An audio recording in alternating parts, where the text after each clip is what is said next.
प्रतिवर्ती क्रिया तथा टहलने के बीच क्या अंतर है? पर्यावरण में किसी घटना की अनुक्रिया के परिणाम स्वरूप हुई आकस्मिक क्रिया प्रतिवर्ती क्रिया कहलाती है। जैसे कोई नुकीली वस्तु अचानक चुभ जाने पर उससे बचने के लिए परे हटना। प्रतिवर्ती क्रिया मेरुरज्जु द्वारा नियंत्रित की जाती है, जबकि टहलना एक ऐच्छिक क्रिया है जो मस्तिष्क द्वारा नियंत्रित की जाती है।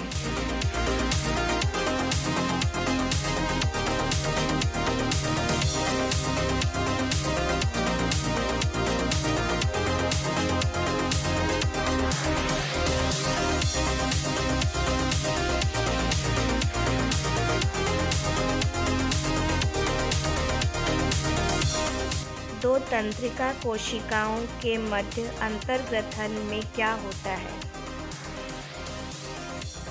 शरीर के किसी भाग से तंत्रिका कोशिका द्वारा सूचना ग्रहण की जाती है तथा एक रासायनिक क्रिया द्वारा यह एक विद्युत आवेग उत्पन्न करती है। यह आवेग द्रुमिका से कोशिका काय एवं तंत्रिकाक्ष से होता हुआ आखिरी सिरे तक पहुंच जाता है। एक्सन के अंत में विद्युत आवेग द्वारा कुछ रसायनों का विमोचन किया जाता है। ये रसायन रिक्त स्थान को पार करके अगली तंत्रिका कोशिका में प्रविष्ट होते हैं। इस प्रकार सिनैप्स ऐसे आवेगों को एक तंत्रिका कोशिका से दूसरी कोशिकाओं तक पहुंचाता है।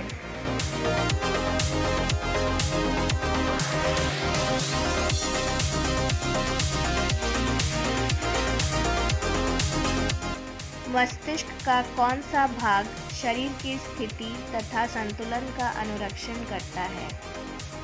मस्तिष्क के पश्च मस्तिष्क का अनुमस्तिष्क वाला भाग शरीर की स्थिति तथा संतुलन का अनुरक्षण करता है। हम एक अगरबत्ती की गंध का पता कैसे लगाते हैं? वातावरण में व्याप्त अगरबत्ती की गंध को हमारी ज्ञानेंद्रिय नाक ग्रहण करती है। नाक में उपस्थित तंत्रिका कोशिका की सहायता से विद्युत आवेग के रूप में सूचना दूसरी तंत्रिका कोशिका तक और इसी प्रकार मस्तिष्क तक पहुंचाई जाती है, जहां अग्र मस्तिष्क में इन सूचनाओं का अर्थ ज्ञात किया जाता है। इस प्रकार हम अगरबत्ती की गंध का पता लगाते हैं। प्रतिवर्ती क्रिया में मस्तिष्क की क्या भूमिका है? प्रतिवर्ती क्रिया अनैच्छिक क्रियाएं हैं जिन पर मस्तिष्क का किसी भी प्रकार का नियंत्रण नहीं होता है। इनका नियंत्रण मेरुरज्जु द्वारा किया जाता है।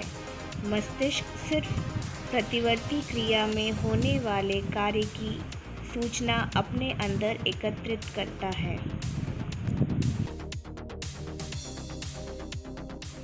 पादप हार्मोन क्या है? पौधों के अंदर कोशिकाओं द्वारा स्रावित वे रासायनिक पदार्थ जो पौधों में वृद्धि, विकास, नियंत्रण एवं समन्वय का कार्य करते हैं, उन्हें पादप हार्मोन कहा जाता है।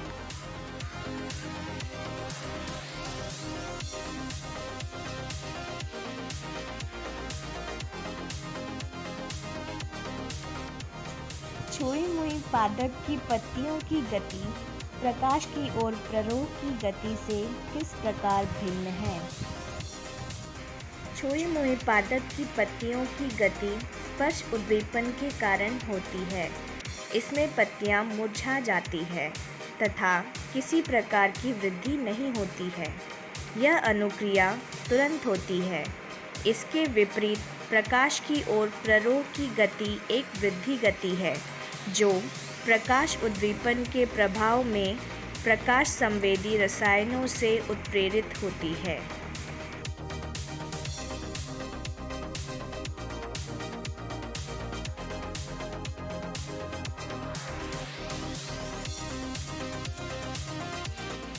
एक पादप हार्मोन का उदाहरण दीजिए जो वृद्धि को बढ़ाता है।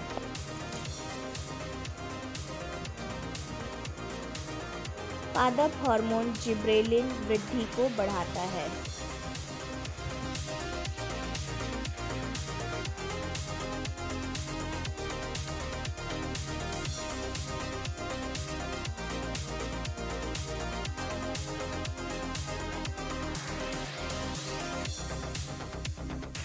किसी सहारे के चारों ओर एक प्रतान की वृद्धि में ऑक्सिन किस प्रकार सहायक है?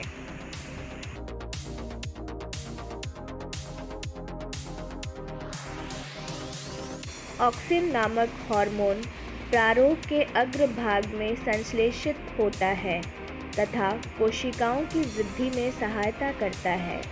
ऑक्सिन प्रकाश तथा स्पर्श के लिए संवेदनशील होते हैं, इसलिए छाया या बिना स्पर्श वाले भाग में ऑक्सिन का सांद्रण कोशिकाओं की तीव्र वृद्धि में सहायता करता है।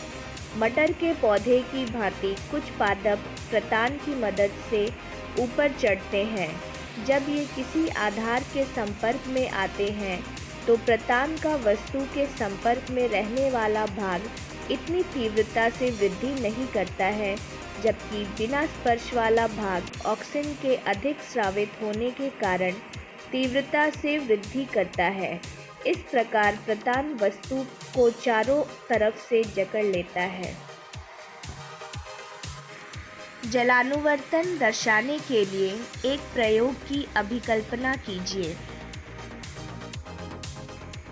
पौधों के जड़ें जल प्राप्त करने के लिए भूमि में नीचे की ओर गति करती हैं।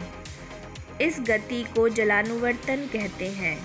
जलानुवर्तन दर्शाने के लिए प्रयोग: एक पेट्री डिश लेकर उसमें रंध्र युक्त गत्ते के टुकड़े को सीधा खड़ा कर दें।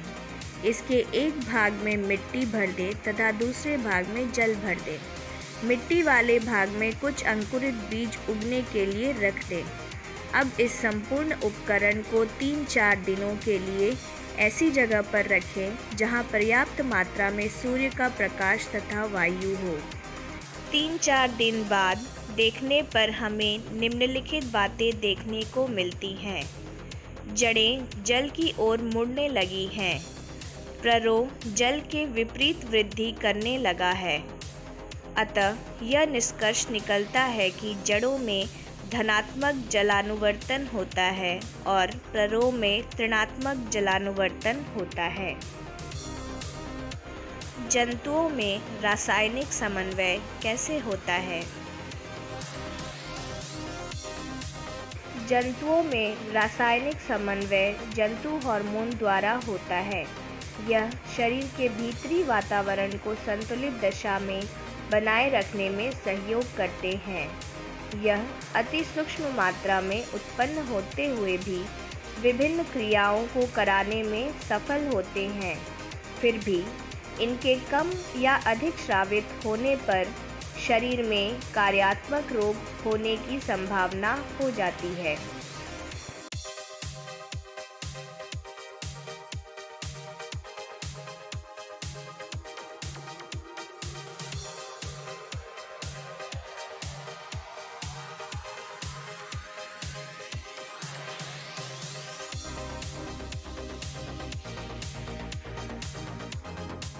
आयोडीन युक्त नमक के उपयोग की सलाह क्यों दी जाती है?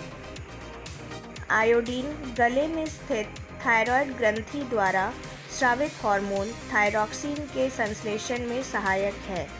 भोजन में लगातार बहुत दिनों तक आयोडीन की कमी के बने रहने पर थायराइड ग्रंथि में सूजन आ जाती है, जो बाहर से घेंगा या गॉइटर के रूप में दिखाई पड़ती है। आयोडीन जल के माध्यम से हमारे शरीर में पहुंचता है। जिस क्षेत्र के जल में आयोडीन की कमी होती है, उस क्षेत्र के निवासियों में यह बीमारी अधिक दिखाई पड़ती है। यही कारण है कि आयोडीन युक्त नमक के प्रयोग की सलाह दी जाती है।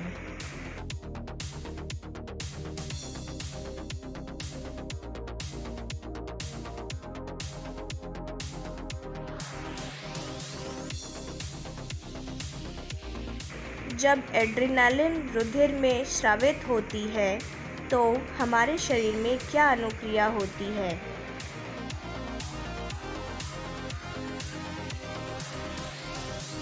एड्रेनालिन हार्मोन एड्रिनल ग्रंथि से स्रावित होता है तथा सीधे रक्त में पहुंचकर पूरे शरीर में फैल जाता है। यह हृदय को प्रभावित करता है, जिससे हृदय की गति तेज हो जाती है और पूरे शरीर में ऑक्सीजन की आपूर्ति बढ़ जाती है। श्वसन दर तेज हो जाती है और पेशियों को अधिक ऑक्सीजन मिलती है। इन परिवर्तनों के कारण जीव का शरीर असामान्य परिस्थिति से निपटने में सक्षम हो जाता है।